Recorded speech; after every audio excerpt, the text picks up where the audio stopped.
Okay, so I'm glad you're here. Obviously, you clicked on this video so that you could find out the overview for the 4 factors to consider if you want to have a stronger marriage. So here we go.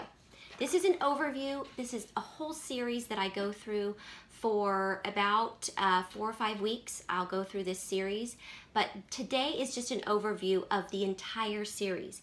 This is going to be so eye-opening. I'm so glad that you are watching this video. And I would encourage you at the end of the video to go to my website if you're not already there and listening to it on my website, but go to my website and it's straighttalkforwives.com. And then I want you to click on the sidebar and get the, it's basically like a survival guide for if you're in a marriage crisis. And you get that for free if you sign up for my weekly email messages. It's the Marriage Crisis Recovery Guide. And here it is right here, just a little snapshot. But I would go and sign up, and then that way you get that for free and you can just basically know everything that's coming up, all the videos that are coming up. And I'm actually in the process of creating a video course on this material, on the 4 factors to consider if you want to have a stronger marriage. So anyway, we'll just do the overview today. All right, so I think I've mentioned a few times that we actually remodeled our house last year. And we did that, it took probably about 3 months.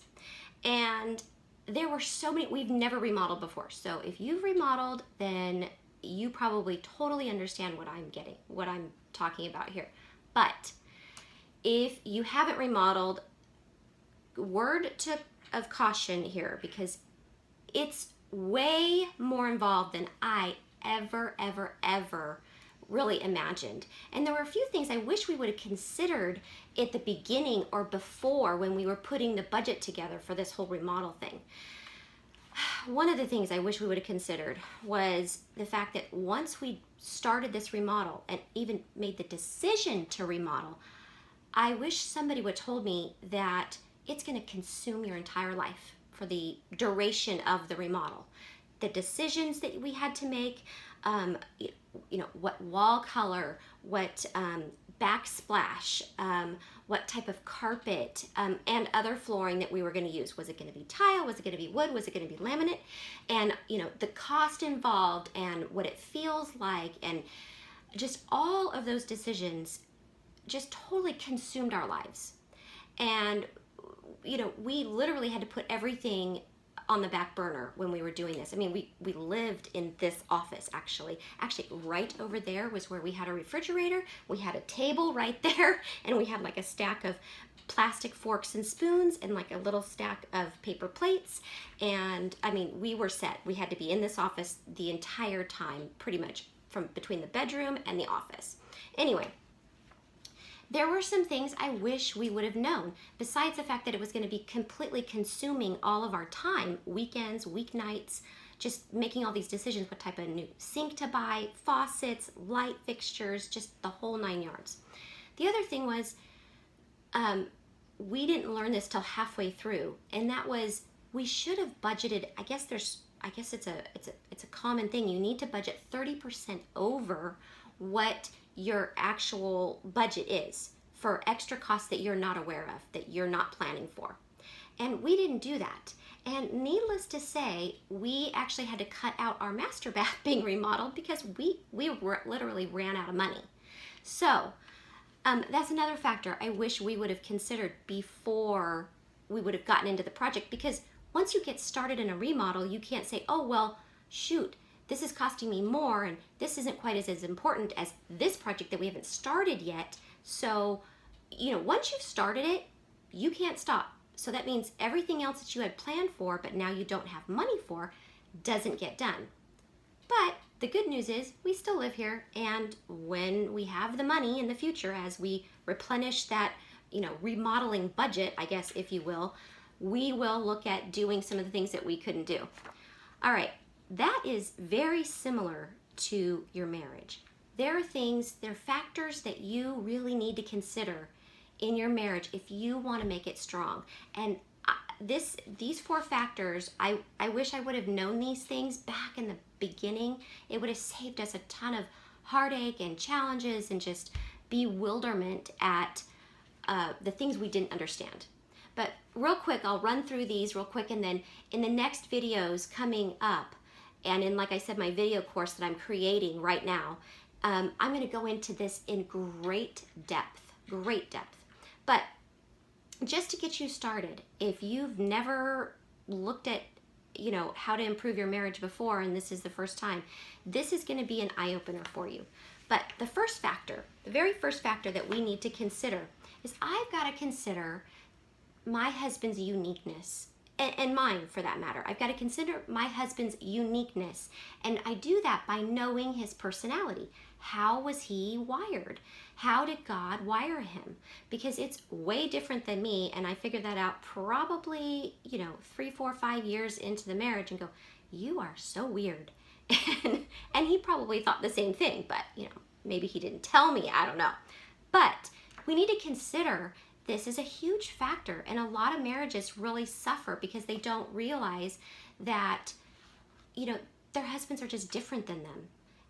It's just, they're just wired differently. They have different strengths and weaknesses than you do, and you know what? It's not strange. It's very common. It's very common for you to marry somebody that's your total opposite. I mean, my husband, he's like 6'3", he's got black hair, he's Italian, he's got brown eyes, he's like the opposite of me. Like, I'm like, 5'2", I've got blonde hair, light eyes, just total opposite in every way possible. But that's the first factor. And in fact, it says in the Bible, in Romans 12:6, it says, this is what it says. It says, in his grace, God has given us different gifts for doing certain things well. Different gifts. He's given me different gifts than he's given my husband. And I shouldn't complain at the gifts that he's given him because they're different. In fact, it's a good thing, because if we were both really bad at managing money, we'd be in a world of hurt. I mean, if I were in charge of it, let me tell you, it wouldn't be a good thing. Would not be a good thing. So the second factor is I must be considerate of my husband's history by knowing and understanding his story. And that's just really digging deep into how he was raised. The pieces of his past are really going to make a huge difference of who he is today. Same with you. Same with me. Our past is a huge factor in how we communicate with other people, how we interact, all of that stuff. That all is a factor today in our marriages today. So we've got to look at our history, and we're going to spend time looking at our history. We're going to look at the pieces of our past, which is our parents, our peers, our past events, relationships, and the things that happened, the past experiences. Those are all the things we're going to look at and see how is that affecting our marriage today. It says in Proverbs 24 verse 3, it says, it takes wisdom to have a good family, and it takes understanding to make it strong. And that's so true. You have to have wisdom, and the wisdom is so important with understanding your husband's history, and yours for that matter. We've got to understand both, and then how we're interacting together. The third factor is I must be considerate of my husband's humanness. He's a human, by the way, by forgiving. That's how we consider that factor, is we forgive. And so I spend time talking about what forgiveness is not, because us wives, we kind of get this mixed up sometimes. So we talk about that. It says in Ephesians 4, verse 32, it says, be kind and compassionate to one another, forgiving each other just as Christ forgave you.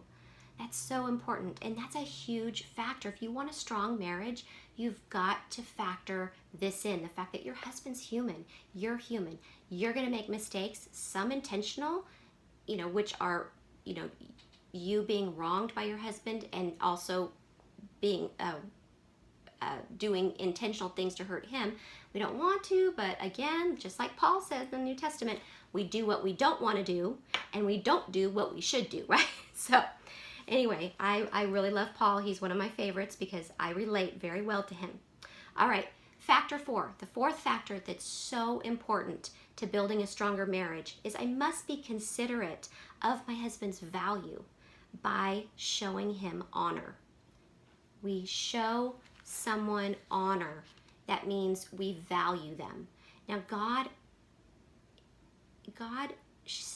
he feels so, that we're so much value to him that he actually sent his son to die on the cross for us. That's how much we matter. That's how much you matter. And that's how much your husband matters. He is valuable. He's loved by God. Two things. We value his position in our home, which is the leader of our home. God has said he is the leader of your home. And we value the fact that he is a child of God. Those are two very important things. And we do that by honoring him. One really easy way to do that, I had a gal ask me, can you just give me an example? So I'm going to go into this in great detail down the road in future videos. But one really quick thing that you can do today is when your husband comes home from work, if you're home first, if you're on the phone or if you're on the computer or something or busy, stop what you're doing and go to him and hug him and say, I'm so glad you're home, or just give him a hug. I mean, if you've never done that before and you just keep on doing your own thing, he may just pass out with surprise. But just do that. And I fail at this a lot. Like just recently, when I was telling my gals the other night, I was on my way home from work, and in the car, I am on the phone the whole way home. I'm calling my family members, calling my daughters, just to catch up, because that's the best time to do it. I can't text, so I can get on the phone, hands-free, of course, because here where I live, you cannot be holding your telephone. But what I do is I make a call and I catch up with people. I see how they're doing. I try to, find out what the scoop is, what's going on. But many times when I've been coming home, I'm not done talking. And I love to talk, so, I don't have a problem. I could just keep talking right away. And I've done that a couple times. And it wasn't very nice to my husband. I mean, in fact, one time he had a plate of food that he had cooked waiting for me. And I was on the phone with a family member, and I didn't get my butt off the phone. And I should have. And that's one way to show honor, is just to, I've just pulled into the garage. I'll have to give you a call back after dinner. And you go in with the focus of, greeting your family that's there, your husband and your kids if you have any at home. But that's just one little easy way to show honor. It's just simple. Those little things are what really make a big difference. So hope you enjoyed this video. It's a super big topic to unpack, these 4 factors. I mean, they're all big topics. I mean, you're talking about, honor. That's a huge thing. We're talking about forgiving, and, the factor of just knowing we need to factor in the fact that he's a human, and then factoring his uniqueness and his personality, understanding that's a huge topic, and we have so much fun talking about it. I can't wait. It's gonna be so much fun. And the last factor, just remembering that our history, your husband's story, is such a big factor as well. So I look forward to seeing you in the next video. And remember, I'm creating a video course on this, so keep coming back, and as soon as it's done, I'll let you know. All right, till the next time, we'll see you next time.